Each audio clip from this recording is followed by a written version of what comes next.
I'm Marcus Smith, and this is Constant Wonder. This month, with Christmas drawing near, join me on a journey called Advent. Constant Wonder is marking this venerable tradition, a calendar of hopeful anticipation with daily short episodes, a new Advent experience every day all the way through the 25th. Together with special guests, we're seeking out the wonder and awe felt by so many people during this season of hope, reverence, peace, and goodwill. It's December 6th. In this Advent series, you'll hear about a lot of different ways to celebrate our eager anticipation of the return of light after the solstice. Natural light, of course, and for Christians, the annual commemoration of the birth of the light that is Jesus. We came across one family that has a truly lovely Advent practice, and it just couldn't be more perfect for a podcast that's dedicated to the quest for awe and wonder in all creation, human and wild. Once you have the whole table built, you can see how everything works together to make this masterpiece, basically, that is God's creation. Kelli Wilson shares a delightful tradition on her website, Around the Year, a journey through the seasons of nature and the Christian year. Now, many people light Advent candles, often as part of an Advent wreath, one each Sunday preceding Christmas. And this is often said to be in honor of the four traditional themes of hope, peace, joy, and love. Well, in the Wilson home, they light a new candle each Advent Sunday in connection with the four elemental aspects of creation. The first Sunday's candle is for the rocks, terra firma, the minerals of the land and seas. Second, the plants. Third, the animals. And fourth, humankind. The mineral kingdom has existence. Minerals exist. That's about as much as they do. Plants live and grow. Animals feel and move. And man alone has the power to think, will, and seek the true, good, and beautiful, which is God. Because humans, we're not just an amalgam of all of those things, but we do share those characteristics. The human body is made up of elements. We live and grow just like plants. We feel and move like animals. And then we alone have these other capacities. But what I find so interesting is that all of this hierarchical structure points to the idea that there's something above us.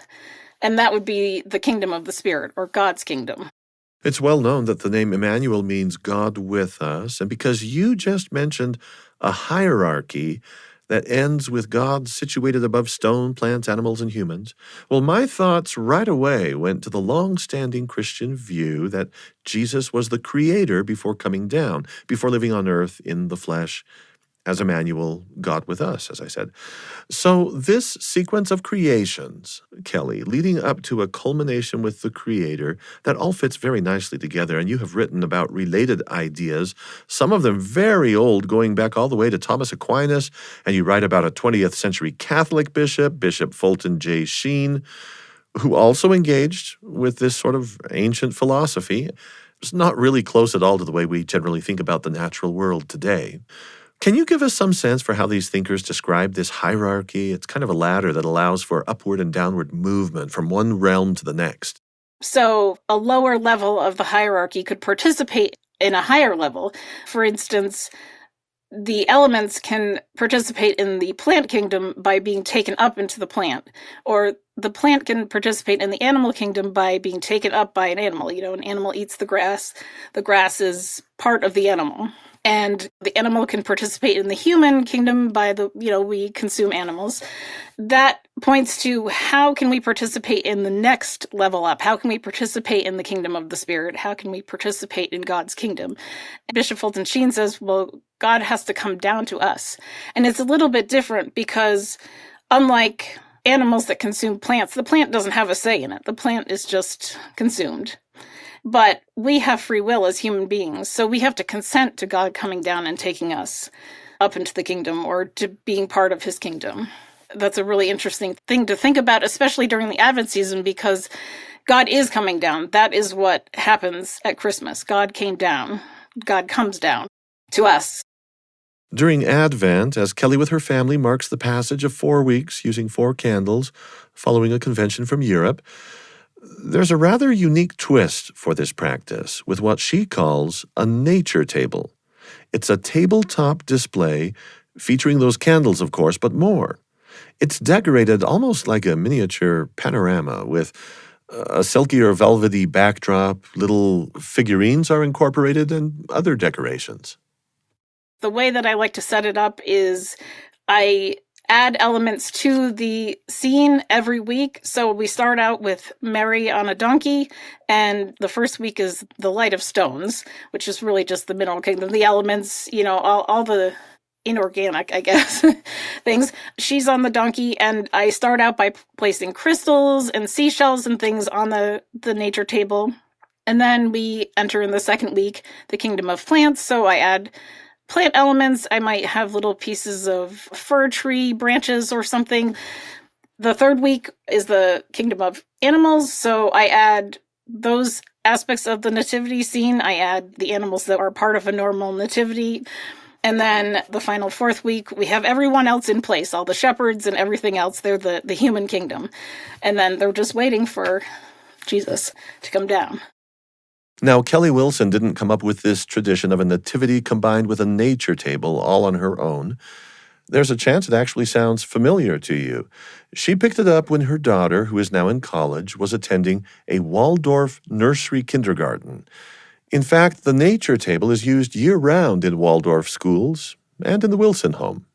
I'm fortunate to live in an area that is absolutely beautiful. It's a small town in New Hampshire, and we have lots of trails and other opportunities to just be out there. And I know when I haven't gotten my nature quota for a while because I can just feel it. I'm like, okay, I got to go take a walk.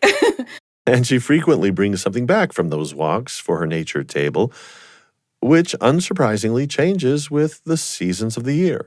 It's just a place where I can set up a little display where I have things that we might have found on our walks or just elements from nature that we find as we're out and about.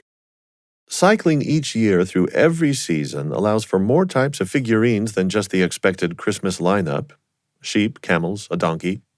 Each month might have a specific theme. For example, October is more just a generalized fall scene where I made some little felt animals like squirrels and hedgehogs and things.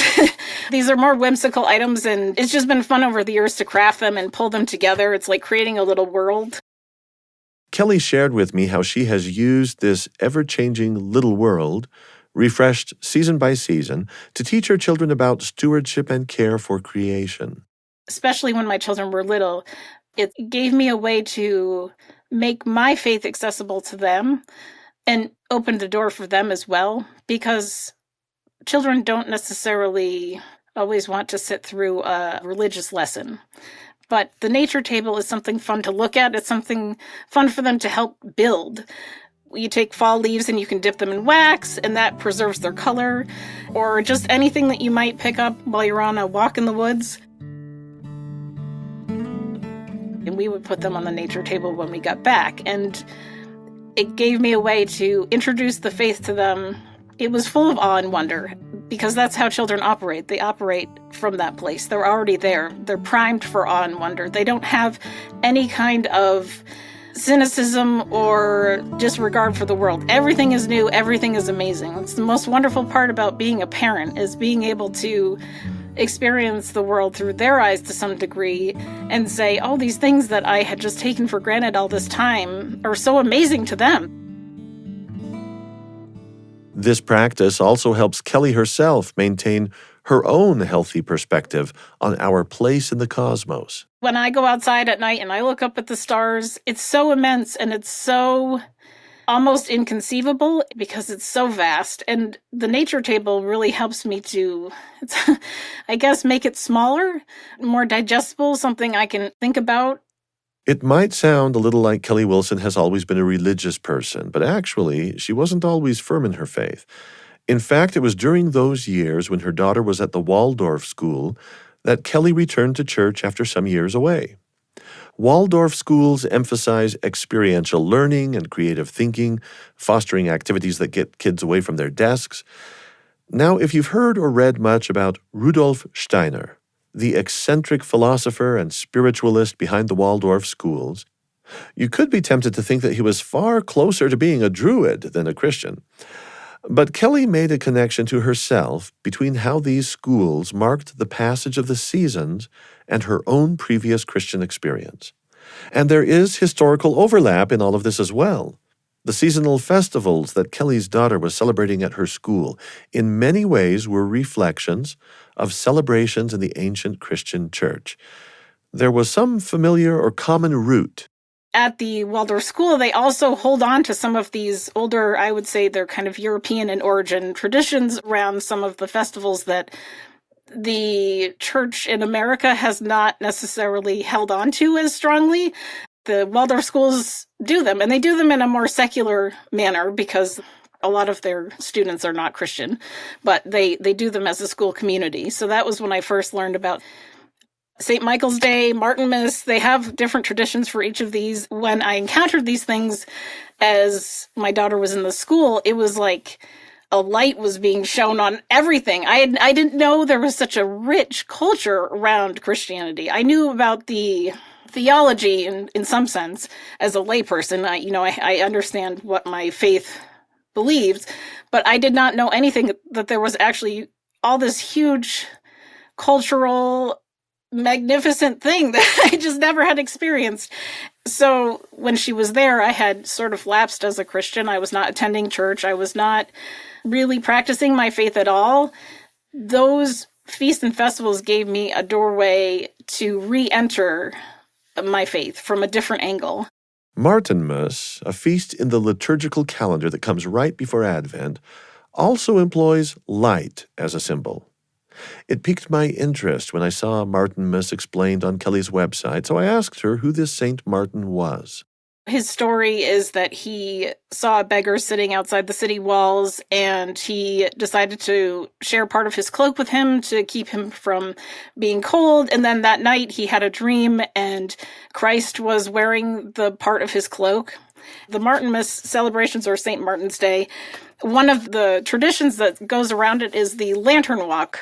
You can have children make the lantern. We made ours out of like glass jars, and they have a candle inside, and you can do some decorating of the outside, and you can take a walk with it through the dark, and it helps children to connect with sort of their inner light, which I see as like the light of Christ. But, you could have a different paradigm if you're not a Christian. A lot of these late fall, winter festivals are centered around light, as we're losing light, especially in the Northern Hemisphere here.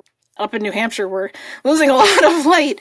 And I feel that element of it, you're weaving together, in a religious sense, the light of Christ, but also the solstice, the winter solstice is coming up. It's all kind of one thing. Kelli Wilson's children? Well, they aren't little children anymore. But the nature table tradition is still going strong. It's a practice that I do to keep myself connected with where we are in the cycle of the seasons, where we are in the church year. I think in modern life, we tend to get very distracted and we kind of drift off, and time passes and maybe we didn't notice it was passing, and we don't know where we're at, and we just feel adrift. And so these little practices are ways to come back and reconnect with the natural world, reconnect with ourselves, reconnect with God, the whole package.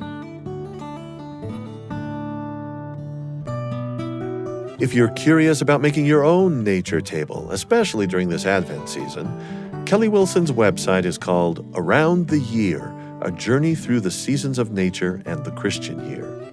You can find a link to it on our website at byuradio.org/constantwonder.